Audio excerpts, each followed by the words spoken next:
Soudain, l'incendie qui couvait dans cette terre d'Orient éclata partout à la fois. Des marchands juifs refusèrent de payer l'impôt à Séleucie, Cyrène immédiatement se révolta, et l'élément oriental y massacra l'élément grec. Les routes qui amenaient jusqu'à nos troupes le blé d'Égypte furent coupées par une bande de zélotes de Jérusalem. À Chypre, les résidents grecs et romains furent saisis par la populace juive, qui les obligea à s'entretuer dans des combats de gladiateurs. Je réussis à maintenir l'ordre en Syrie, mais je percevais des flammes dans l'œil des mendiants assis au seuil des synagogues, des ricanements muets sur les grosses lèvres des conducteurs de dromadaires, une haine qu'en somme nous ne méritions pas. Les Juifs et les Arabes avaient dès le début fait cause commune contre une guerre qui menaçait de ruiner leurs négoces. Mais Israël en profitait pour se jeter contre un monde dont l'excluaient ses fureurs religieuses, ses rites singuliers et l'intransigeance de son Dieu. L'empereur, revenu en toute hâte à Babylone, délégua Quiétus pour châtier les villes révoltées. Cyrène, Édesse, Séleucie, les grandes métropoles helléniques de l'Orient furent livrées aux flammes en punition de trahisons préméditées au cours des haltes de caravanes ou machinées dans les juiveries.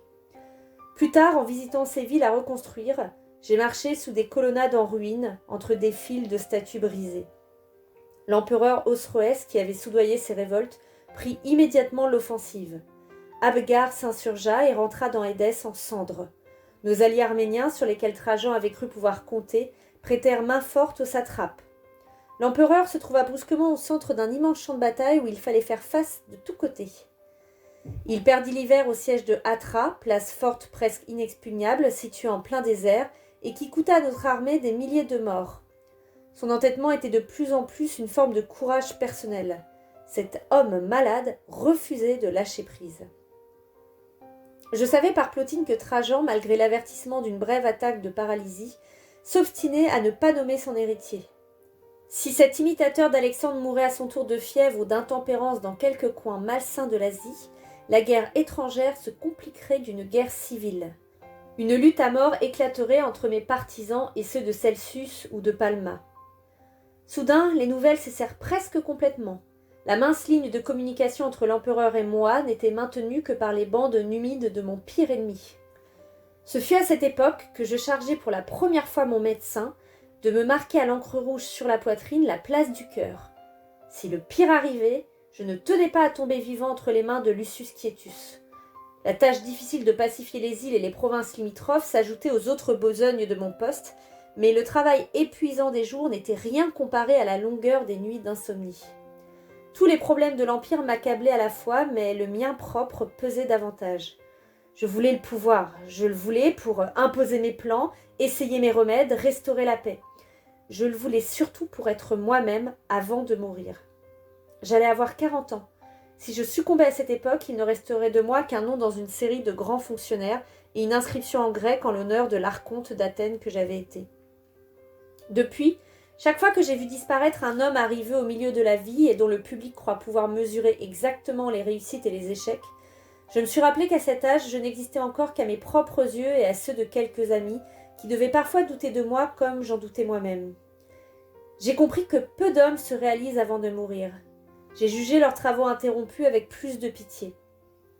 Cette hantise d'une vie frustrée immobilisait ma pensée sur un point, la fixait comme un abcès. Il en était de ma convoitise du pouvoir comme de celle de l'amour, qui empêche l'amant de manger, de dormir, de penser et même d'aimer, tant que certains rites n'ont pas été accomplis. Les tâches les plus urgentes semblaient vaines du moment qu'il m'était interdit de prendre en maître des décisions affectant l'avenir. J'avais besoin d'être assurée de régner pour retrouver le goût d'être utile. Ce palais d'Antioche, où j'allais vivre quelques années plus tard dans une sorte de frénésie de bonheur, n'était pour moi qu'une prison, et peut-être une prison de condamnés à mort. J'envoyais des messages secrets aux oracles, à Jupiter Ammon, à Castalie, aux Zeus de Lycène. Je fis venir des mages. J'allais jusqu'à faire prendre dans les cachots d'Antioche un criminel désigné pour la mise en croix, auquel un sorcier trancha la gorge en ma présence, dans l'espoir que l'âme flottant un instant entre la vie et la mort me révélerait l'avenir. Ce misérable y gagna d'échapper à une plus longue agonie, mais les questions posées restèrent sans réponse. La nuit, je me traînais d'embrasure en embrasure, de balcon en balcon, le long des salles de ce palais aux murs encore lézardés par les effets du séisme, traçant çà et là des calculs astrologiques sur les dalles, interrogeant des étoiles tremblantes. Mais c'est sur terre qu'il fallait chercher les signes de l'avenir. l'empereur enfin leva le siège de Hatra et se décida à repasser l'Euphrate, qu'on n'aurait jamais dû franchir. Les chaleurs déjà torrides et le harcèlement des archers parthes rendirent plus désastreux encore cet amer retour. Par un brûlant soir de mai, j'allais rencontrer hors des portes de la ville, sur les bords de l'Oronte, le petit groupe éprouvé par les fièvres, l'anxiété, la fatigue. L'empereur malade, Atianus et les femmes. Trajan tint à faire route à cheval jusqu'au seuil du palais. Il se soutenait à peine. Cet homme si plein de vie semblait plus changé qu'un autre par l'approche de la mort. Criton et Matidie l'aidèrent à gravir les marches, l'emmenèrent s'étendre, s'établir à son chevet. Atianus et Plotine me racontèrent ceux des incidents de la campagne qui n'avaient pu trouver place dans leurs brefs messages. L'un de ces récits m'émut au point de prendre à jamais rang parmi mes souvenirs personnels, mes propres symboles. À peine arrivé à Charax, l'empereur las était allé s'asseoir sur la grève face aux eaux lourdes du golfe Persique. C'était encore l'époque où il ne doutait pas de la victoire.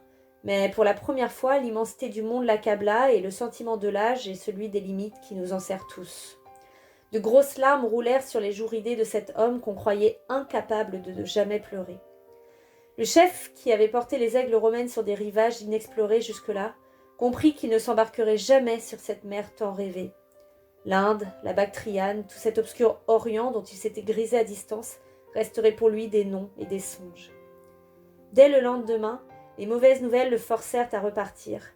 Chaque fois qu'à mon tour le destin m'a dit non, je me suis souvenu de ces pleurs versés un soir sur une rive lointaine par un vieil homme qui regardait peut-être pour la première fois sa vie face à face. Je montai le matin suivant chez l'empereur. Je me sentais envers lui filial, fraternel. Cet homme qui s'était toujours fait gloire de vivre et de penser en tout comme chaque soldat de son armée, finissait en pleine solitude. Couché sur son lit, il continuait à combiner des plans grandioses auxquels personne ne s'intéressait plus. Comme toujours, son langage sec et cassant enlaidissait sa pensée. Formant ses mots à grand-peine, il me parla du triomphe qu'on lui préparait à Rome. Il niait la défaite, comme il niait la mort. Il eut une seconde attaque 2 jours plus tard. Mes conciliabules anxieux reprirent avec Atianus, avec Plotine. La prévoyance de l'impératrice venait de faire élever mon vieil ami à la position toute puissante de préfet du prétoire, mettant ainsi sous nos ordres la garde impériale. Matidie, qui ne quittait pas la chambre du malade, nous était heureusement tout acquise. Cette femme simple et tendre était d'ailleurs de cire entre les mains de Plotine. Mais aucun de nous n'osait rappeler à l'empereur que la question de succession restait pendante. Peut-être, comme Alexandre, avait-il décidé de ne pas nommer lui-même son héritier, peut-être avait-il envers le parti de Quiétus des engagements sus de lui seul. Plus simplement, il refusait d'envisager sa fin. On voit ainsi dans les familles des vieillards obstinés mourir intestats. Il s'agit moins pour eux de garder jusqu'au bout leur trésor ou leur empire, dont leurs doigts gourds se sont déjà à demi détachés, que de ne pas s'établir trop tôt dans l'état posthume d'un homme qui n'a plus de décision à prendre, plus de surprise à causer, plus de menaces ou de promesses à faire aux vivants. Je le plaignais. Nous différions trop pour qu'il pût trouver en moi ce continuateur docile, commis d'avance aux mêmes méthodes et jusqu'aux mêmes erreurs que la plupart des gens qui ont exercé une autorité absolue cherchent désespérément à leur lit de mort. Mais le monde autour de lui était vide d'hommes d'État. J'étais le seul qu'il pût prendre sans manquer à ses devoirs de bon fonctionnaire et de grand prince. Ce chef habitué à évaluer les états de service était à peu près forcé de m'accepter. C'était d'ailleurs une excellente raison pour me haïr. Peu à peu, sa santé se rétablit juste assez pour lui permettre de quitter la chambre. Il parlait d'entreprendre une nouvelle campagne, il n'y croyait pas lui-même. Son médecin Criton, qui craignait pour lui les chaleurs de la canicule, réussit enfin à le décider à se rembarquer pour Rome. Le soir qui précéda son départ, il me fit appeler à bord du navire qui devait le ramener en Italie et me nomma commandant en chef à sa place. Il s'engageait jusque-là. Mais l'essentiel n'était pas fait. Contrairement aux ordres reçus, je commençai immédiatement, mais en secret, des pourparlers de paix avec Osroès. Je misais sur le fait que je n'aurais probablement plus de compte à rendre à l'empereur. Moins de 10 jours plus tard, je fus réveillé en pleine nuit par l'arrivée d'un messager. Je reconnus aussitôt un homme de confiance de Plotine. Il m'apportait 2 missives. L'une, officielle, m'apprenait que Trajan, incapable de supporter le mouvement de la mer, avait été débarqué à Sélinonte en Cilicie, où il gisait gravement malade dans la maison d'un marchand. Une seconde lettre, secrète celle-là, m'annonçait sa mort, que Plotine me promettait de tenir cachée le plus longtemps possible, me donnant ainsi l'avantage d'être averti le premier. Je partis sur le champ pour Sélinonte, après avoir pris toutes les mesures nécessaires pour m'assurer des garnisons syriennes. À peine en route, un nouveau courrier m'annonça officiellement le décès de l'empereur. Son testament, qui me désignait comme héritier, venait d'être envoyé à Rome en main sûre. Tout ce qui, depuis 10 ans, avait été fiévreusement rêvé, combiné, discuté ou tu, se réduisait à un message de 2 lignes, tracé en grec d'une main ferme par une petite écriture de femme. Atianus, qui m'attendait sur le quai de Sélinonte, fut le premier à me saluer du titre d'empereur. Et c'est ici, dans cet intervalle entre le débarquement du malade et le moment de sa mort, que se place une de ces séries d'événements qu'il me sera toujours impossible de reconstituer et sur lesquels pourtant s'est édifié mon destin. Ces quelques jours passés par Atianus et les femmes dans cette maison de marchand ont à jamais décidé de ma vie, mais il en sera éternellement d'eux, comme il en fut plus tard d'une certaine après-midi sur le Nil, dont je ne saurai non plus jamais rien, précisément parce qu'il m'importerait d'en tout savoir. Le dernier des badauds à Rome a son opinion sur ces épisodes de ma vie, mais je suis à leur sujet le moins renseigné des hommes. Mes ennemis ont accusé Plotine d'avoir profité de l'agonie de l'empereur pour faire tracer à ce moribond les quelques mots qui me léguaient le pouvoir. Des calomniateurs plus grossiers encore ont décrit un lit à Courtine, la lueur incertaine d'une lampe, le médecin Criton dictant les dernières volontés de Trajan d'une voix qui contrefaisait celle du mort. On a fait valoir que l'ordonnance Fédime, qui me haïssait et dont mes amis n'auraient pas pu acheter le silence, succomba fort opportunément d'une fièvre maligne le lendemain du décès de son maître.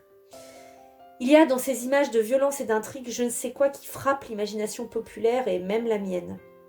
Il ne me déplairait pas qu'un petit nombre d'honnêtes gens eussent été capables d'aller pour moi jusqu'au crime, ni que le dévouement de l'impératrice l'eût entraîné si loin.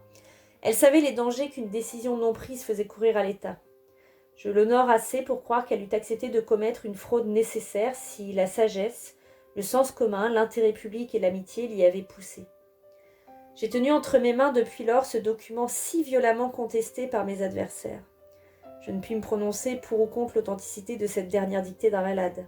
Certes, je préfère supposer que Trajan lui-même, faisant avant de mourir le sacrifice de ses préjugés personnels, a, de son plein gré, laissé l'empereur à celui qu'il jugeait somme toute le plus digne. Mais il faut bien avouer que la fin ici m'importait plus que les moyens. L'essentiel est que l'homme arrivé au pouvoir ait prouvé par la suite qu'il méritait de l'exercer. Le corps fut brûlé sur le rivage peu après mon arrivée, en attendant les funérailles triomphales qui seraient célébrées à Rome. Presque personne n'assista à la cérémonie, très simple, qui eut lieu à l'aube et ne fut qu'un dernier épisode des longs soins domestiques rendus par les femmes à la personne de Trajan. Mathilde pleurait à chaudes larmes. La vibration de l'air autour du bûcher brouillait les traits de Plotine. Calme, distante, un peu creusée par la fièvre, elle demeurait comme toujours clairement impénétrable. Atianus et Criton veillaient à ce que tout fût convenablement consumé. La petite fumée se dissipa dans l'air pâle du matin, sans ombre. Aucun de mes amis ne revint sur les incidents des quelques jours qui avaient précédé la mort de l'empereur. Leur mot d'ordre est évidemment de se taire. Le mien fut de ne pas poser de dangereuses questions. Le jour même, l'impératrice veuve et ses familiers se rembarquèrent pour Rome. Je rentrai à Antioche, accompagné le long de la route par les acclamations des légions. Un calme extraordinaire s'était emparé de moi. L'ambition et la crainte semblaient un cauchemar passé. Quoi qu'il fût arrivé, j'avais toujours été décidée à défendre jusqu'au bout mes chances impériales, mais l'acte d'adoption simplifiait tout. Ma propre vie ne me préoccupait plus. Je pouvais de nouveau penser au reste des hommes.